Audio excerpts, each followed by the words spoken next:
Espero que esteja tudo bem. Para começar a semana, bichitos! Estamos cheios de vontade. Com Hugo van der Ding. Posso, maestro? Ataca-se. A minha avó gosta de mim. A minha avó gosta de mim. A minha avó gosta de muitas Das coisas. coisas. Foi a sua desgraça. Concentrem-se. Então. Estamos a ouvir uma música belíssima. Já temos trazido aqui Maravilhoso. estas composições. Hoje vamos trazer o próprio, é verdade. Próprio! Ah, O boa. próprio. Estávamos neste dia, precisamente, em 1893, e morri em São Petersburgo, que é uma cidade na Rússia. Sim. Sabemos, não é? Homenagem a Pedro, o czar Pedro o Grande, e morria aos 53 anos. Novíssimo. Tinhas no presente? presídio. Olha, não tinha ideia. Já estiveste em São Petersburgo? Não. Fazes mal.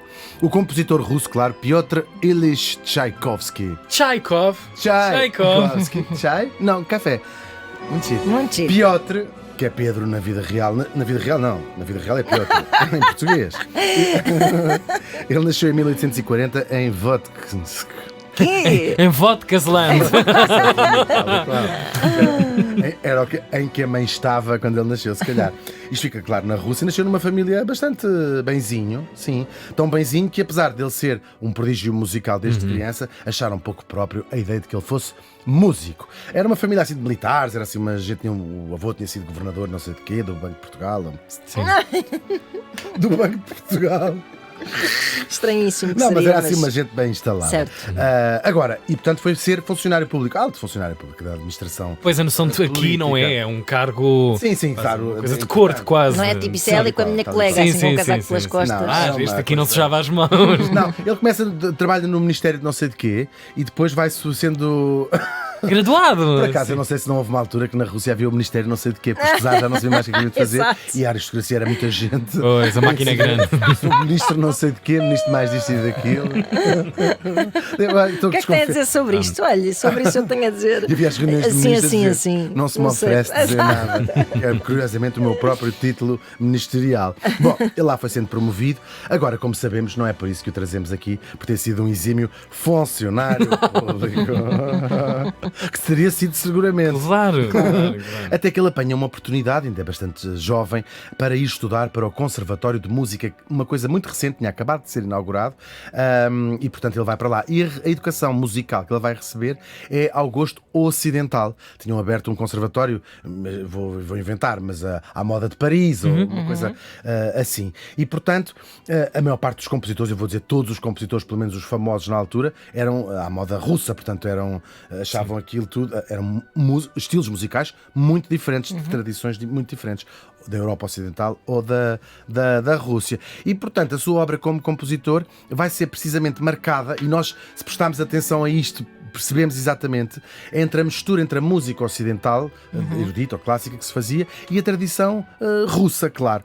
Isto, por um lado, vai fazer com que ele seja uma figura sempre polémica, tanto com o público como com os pares, que achavam isto, não é uma coisa nem a outra. Nem num lado, nem do outro. Sim, da é fronteira, mesmo. não são Sim, sítios. foi sempre muito criticado. Muito criticado, mas claro, ele vai ser verdadeiramente o primeiro compositor russo a ser muito famoso na parte ocidental da Europa e vai apanhar e se calhar vai ser ele também um dos motores da moda russa, da febre russa. Depois se estende à literatura, quando o Ocidente descobre a herança cultural russa e os balés e as... Devem ter sido anos compositores. fascinantes. Claro, Se repararmos em poucas décadas, de repente temos Tomaram ali conta de tudo. tudo. A grande fábrica, o grande pensamento Sim, tal e está qual. ali. Começa na naquele literatura com lugar. Dostoiévski, que também falámos disso quando falámos dele, e depois, até hoje, os clássicos russos são uma Fascinante. coisa, na música e na literatura, que toda a gente ouve. Claro, hoje, sabemos todos, é um dos mais famosos compositores de sempre e continua a ser tocado em todo o lado. Agora já é crime em algumas jurisdições.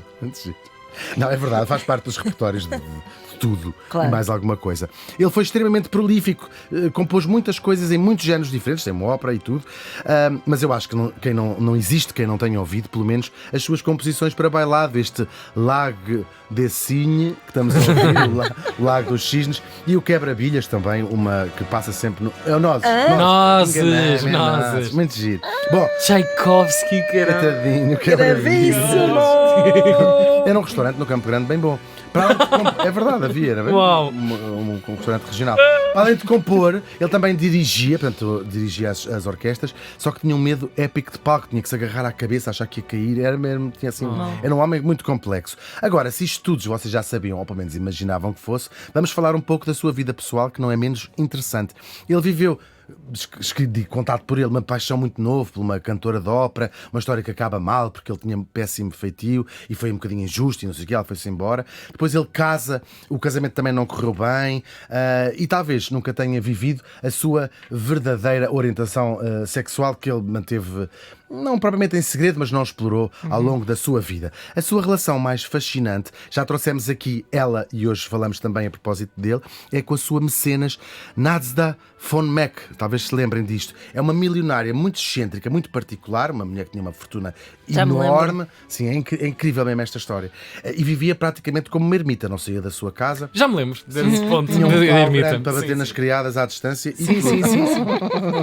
Essa história foi um dos Vamos Todos Morrer mais fascinantes. É incrível. Aqueles personagens da sombra que podem governar o mundo. É mesmo incrível. E portanto vamos lembrar um bocadinho essa história aqui a propósito dele também. Que é impossível falar dele sem falar desta história. E ela só saía de casa para ir incógnita, com um chapéu de palhaço, vestida de palhaço, assim, um indicador à frente do nariz. Para não a reconhecerem. E a ver tudo, de São Petersburgo a Moscovo, a ouvir música, a ver concertos, ver tudo o que estava a acontecer, sobretudo pessoas novas. Foi mecenas de muitos músicos, ajudava financeiramente muitos músicos, o Debussy também, mas o seu patronato mais famoso foi precisamente o do jovem Tchaikovsky. Ele era muito novo ainda, ela já era bastante... Não, ela tem graça, porque nós imaginamos-lo muito velho, ela tinha apenas mais 9 anos do que ele, mas era... Talvez até por seu estatuto social e esta ideia de mecenas, tiveram uma relação que nunca foi paritária em termos de idade e de mais nada, em boa verdade. Durante os 13 anos seguintes, ela deu-lhe dinheiro suficiente para que ele se pudesse dedicar apenas à sua música. Começou por encomendas, portanto encomendou-lhe peças, encomenda daqui, e depois deu-lhe mesmo uma soma que não era só para sobreviver, era para viver bem, para não ter problemas nenhuns. Ai, por favor, que sonho, uma pessoa não é? assim na minha vida. Isto é música, isto é música já. É incrível, incrível. Só que ela tinha uma condição, e é disso que nós falámos aqui. Havia uma condição que ficou escrito num contrato. Os dois nunca se poderiam conhecer ou ver. É incrível. Esta é que é a parte fascinante. Eles trocaram muitas cartas, cerca de 1200 cartas ao longo destes 13 anos, coisas muito íntimas, e foram, de facto, a pessoa mais importante na vida um do outro ao longo deste tempo, sem nunca se terem conhecido. Era uma relação, por vezes, complexa da parte dele. Como eu já disse, ele tinha um feitio, não vou dizer difícil, não é tão injusto dizer isso ou mau ou o que é. Era uma pessoa muito particular.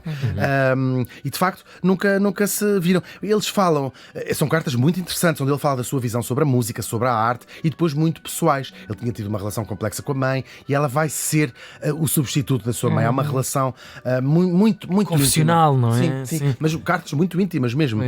Muito próximas. Eram verdadeiramente as pessoas mais importantes na vida um do nunca outro. Se verem cara a cara, isto é incrível. É verdade. E ele teve sempre com estes gostos todos, e também a parte da sua orientação sexual. Era um homem muito atormentado. E ela foi em carta só, também um consolo emocional, e era a sua rocha emocional.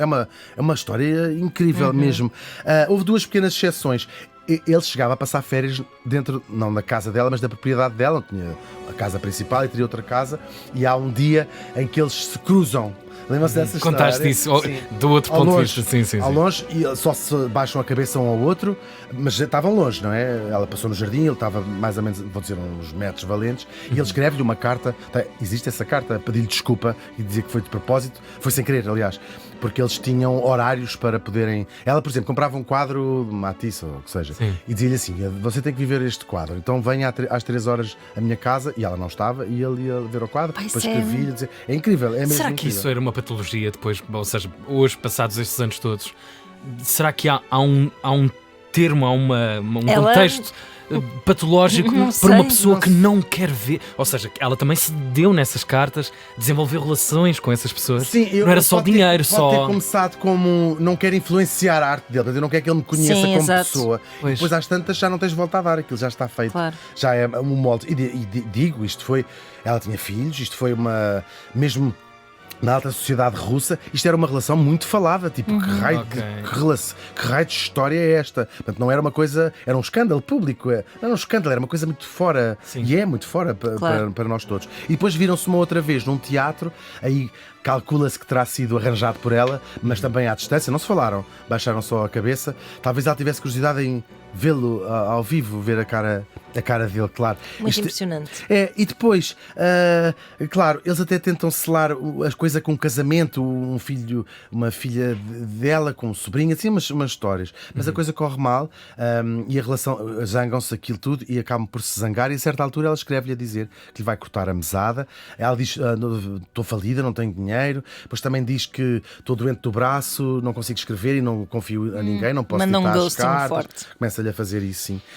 E acaba assim, de um dia para o outro, deixam de se falar e nunca mais se falam mesmo. Ficou desta amizade muita música composta com o mecenato dela e até uma sinfonia que ele dedicou especialmente a ela. Agora, se esta relação até o fim são um mistério, não é menos a morte do nosso Tchaikovsky também. Ele morre em São Petersburgo, tem pouco mais de 50 anos. Diz-se que foi de um copo de água que bebeu durante um surto de cólera.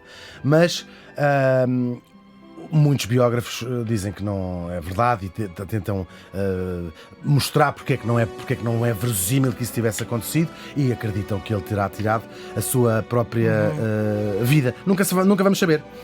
E se sim, não vamos saber que motivos é que são. Aliás, são muitas vezes insondáveis. Sabemos que apenas 2 meses, quase certinhos, depois morria esta sua melhor amiga. A melhor amiga que ele, de facto, nunca se viram um ao outro, tirando aquela coisa lá no teatro. Fosse qual fosse a escuridão que habitava este gênio musical, que bom, para nós pelo menos, que ele a tenha transformado em música. O Tchaikovsky morreu faz hoje 130 anos.